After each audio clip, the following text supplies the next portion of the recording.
कांग्रेस ने एक बार फिर से वोट बैंक के लिए अडानी को बलि का बकरा बनाया है और इस बार हिंडनबर्ग छोड़ शायद डीप स्टेट की मदद से अमेरिका की एक निचली अदालत को आधार बनाया गया है, जिसमें आरोप लगे कि अडानी ने भारत के कुछ राज्यों में रिश्वत दी है। पर बेवकूफी देखिए इनकी, आरोप तब की है जब इन राज्यों में कांग्रेस या उनकी गठबंधन की सरकारें थी। हालांकि इस बार क्रोनोलॉजी कुछ और ही है, क्योंकि इस बार कांग्रेस अडानी को टारगेट करने के लिए नहीं बल्कि अपने वोट बैंक को बचाने के लिए ये सब कुछ कर रही है। अब कहेंगे वो कैसे? दरअसल इन आरोपों की टाइमिंग ही इनका सबसे बड़ा और सटीक आंसर है, जिसमें 4 डेट्स का अहम रोल है। पहला 19 से 20 नवंबर। चुनाव से पहले धारावी प्रोजेक्ट को लेकर राहुल गांधी ने अडानी को घेरने की कोशिश की, लेकिन उसी दिन कांग्रेस के गठबंधन वाली एनसीपी के चीफ शरद पवार ने इन आरोपों को खुद ही खारिज कर दिया।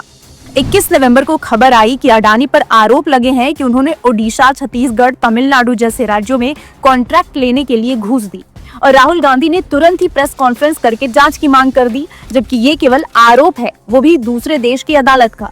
क्या ये डीप स्टेट की किसी साजिश का हिस्सा है जिसे राहुल गांधी अंजाम दे रहे हैं? तीसरा 23 नवंबर।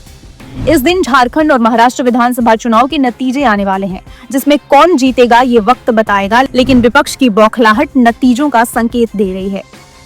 और चौथा और सबसे अहम 25 नवंबर। इस दिन संसद का शीतकालीन सत्र शुरू होने वाला है और इसी दिन वक्फ संशोधन बिल पर चर्चा होगी और इसी बिल को पारित होने से रोकने के लिए पूरे अडानी मामले के कंधे पर बंदूक रखी जा रही है।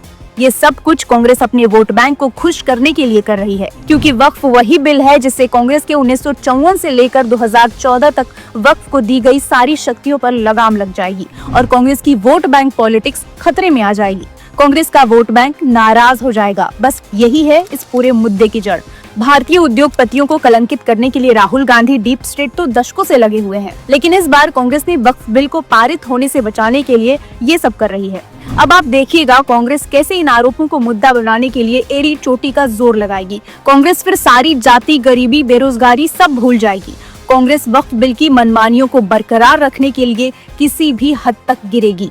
ये एक सोची समझी चाल है जिसमें विदेशी ताकतें भी लगी हुई है। अब तक तो कांग्रेस को अक्ल आ जानी चाहिए थी कि अब जनता उनकी साजिशों में फंसने वाली नहीं है। अडानी का कंधा इस्तेमाल करके अपना वोट बैंक पॉलिटिक्स छिपाने का ये ड्रामा और नहीं चलने वाला।